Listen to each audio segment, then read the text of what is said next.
I think, the Saints were a really important part of our recovery for a whole bunch of different reasons, but they had been the worst team in the NFL, and, they began the trajectory to become the best right at a time when the city needed to know that it could do the same thing. Secondly, they played in the Superdome, which was the physical symbol of the worst that Katrina had to offer, and because we renovated it and because of the game against the Atlanta Falcons, became the symbol of all the hope and inspiration. And on top of that, the way they won the Super Bowl was really great. It gave the city a great amount of confidence. So when this latest episode happened, it really kind of stuck a knife in the heart of the city.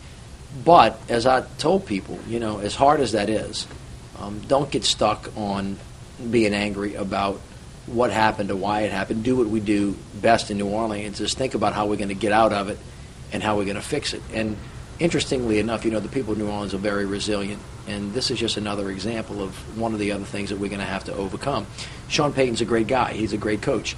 The franchise was a great franchise, but we're going to find a way to win one way or the other. And so I think it's going to turn out to be a very positive experience for us. It's a painful thing to go through, but it's not the first thing, and it's not the worst thing that we'll ever go through. In the scope and the big picture of the world, it really is just a sports franchise. And we have to always remember that. They do a great thing for us. It's really, really important. But at the end of the day, what we're here is rebuilding a city. We're rebuilding people's lives. We're talking about health care. We're talking about transportation, education. We're talking about crime. Big, big things. And the Saints are a very important part of that.